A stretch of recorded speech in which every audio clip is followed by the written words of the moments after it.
Bonjour mesdames et messieurs et bienvenue dans ce flash d'information. Son Altesse la princesse Astrid de Belgique est arrivée hier en Côte d'Ivoire avec une forte délégation des 3 grandes régions de la Belgique. Elle a été accueillie à l'aéroport Félix Houphouët-Boigny par le vice-président ivoirien Daniel Kablan-Duncan. Le président de l'Assemblée nationale ivoirienne, Guillaume Soro, après plus de 2 mois d'absence, est rentré hier dimanche en Côte d'Ivoire. Il a été accueilli par plusieurs députés à l'aéroport international Félix Houphouët-Boigny. Il dit être de retour pour jouer sa partition à son poste au service de la Côte d'Ivoire. Des bailleurs de fonds des Nations Unies pour la consolidation de la paix ont effectué une visite en Côte d'Ivoire du 16 au 20 octobre à l'initiative du Bureau d'appui pour la consolidation de la paix avec l'appui du Bureau du coordonnateur résident du PNUD et du ministère du Plan et du Développement. L'objectif principal de cette visite était d'évaluer le programme d'appui à la consolidation de la paix dans plusieurs villes et villages, notamment Azaguié et Divo, Bayota, Loguata dans le département de Gagnoa. Francis Boifo.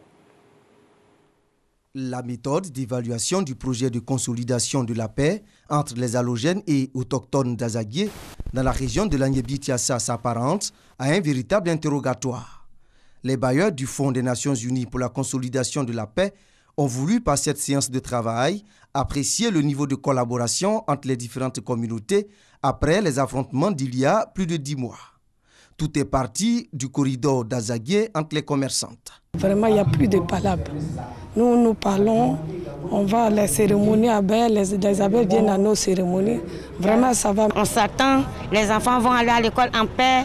Moi, je peux aller au champ en paix, tout le monde est en paix. La paix également à Divo, Bayota et Loguata, à l'ouest de la Côte d'Ivoire, après des mois de tension dus aux élections présidentielles et locales. La délégation du système des Nations Unies est allée s'informer sur la stratégie adoptée par les autorités de la région pour réconcilier les populations. C'est que le PNUD et ses partenaires accompagnent l'État dans le processus de réconciliation à travers des projets pilotes. La paix est revenue, les gens se parlent, donc on a amorcé quelque chose. Ça prend du temps. Et c'est la raison pour laquelle nous disons que malgré les avancées que nous constatons, il va falloir donc consolider, poursuivre ces efforts-là. Le gouvernement a préparé un programme national dont le montant global équivaut à 72 milliards de francs CFA. C'est quand même assez important.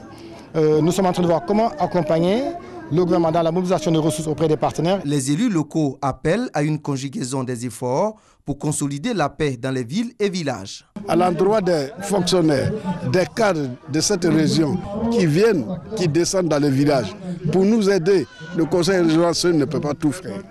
Surtout, faire passer le message de paix.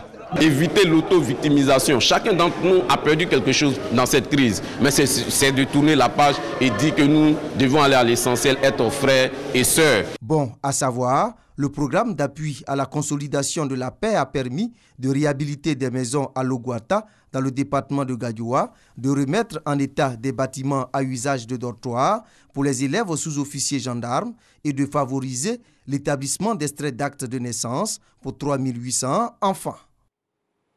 Le village d'Alokwa se dote d'un centre de santé urbain moderne. L'ouvrage, construit sur fonds propres des populations, s'inscrit dans la vision de la notabilité de créer de meilleures conditions sanitaires pour les populations et d'accompagner également l'État dans ses actions de développement. Toute autre chose, 13 gendarmes nigériens ont été tués ce week-end dans une attaque dans la région de Tillabéri. C'est dans le sud-ouest du Niger, frontalier du Mali. Le président indépendantiste de la Catalogne, Carles Puigdemont, a dénoncé les décisions du gouvernement espagnol visant à prendre le contrôle de l'exécutif catalan, estimant qu'il se plaçait ainsi hors de l'état de droit. Il a demandé au Parlement de convoquer une séance plénière pour répliquer aux décisions du gouvernement espagnol qui sont, selon lui, une attaque contre les institutions espagnoles.